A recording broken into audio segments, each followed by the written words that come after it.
Hi hello welcome back. எனக்கு ஒரு விஷயம் புரியவே மாட்டேங்குதுங்க.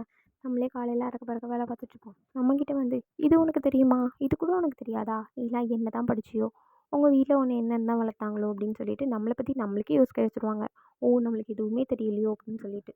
இதை பற்றி பேசுகிறவங்களுக்குலாம் நான் ஒன்றே ஒன்று தாங்க சொல்கிறேன். எல்லாருக்கும் எல்லா விஷயமும் தெரிஞ்சும் கிடையாது, எல்லாருக்கும் எல்லா விஷயமும் தெரியாமையும் கிடையாது. சில பேருக்கு சில விஷயங்கள் தெரிஞ்சிருக்கலாம், சில பேருக்கு சில விஷயங்கள் தெரியாமல் இருக்கலாம். தெரியலைன்னா தெரிஞ்சுக்க போகிறோம், அவ்வளோதான். இந்த மாதிரி ப்ராப்ளம்ஸ் ஃபேஸ் பண்ணியிருக்கீங்களான்னு சொல்லிட்டு கமெண்ட் பண்ணுங்கள். இன்னொரு விஷயமும் சொல்லணுங்க. என்னதான் பெண்ணியம் பெண்ணியம்னு நம்ம கொடிய தூக்கிட்டு தெரிஞ்சாலும் பெண்ணுக்கு பெண்ணே எதிரின்ற ஸ்டேட்மெண்ட் இருக்குதா இல்லையா? கண்டிப்பாக இருக்குது. ஆனால் எப்போ மாறும்னா, தனி மனித ஒழுக்கம்னு ஒன்று வேணும். இன்னொரு எதிர்த்தாப்புல இருக்கிறவங்களுக்கும் மனசுன்னு ஒன்று இருக்குன்னு புரிஞ்சு பேசணும். இப்போ மட்டும்தான் இது எல்லாமே மாறும். மாறவும் செய்யணும், கண்டிப்பாக மாறணும். இதுவுமே மாறும்னு எதிர்பார்ப்போம். Anyway, happy women's day.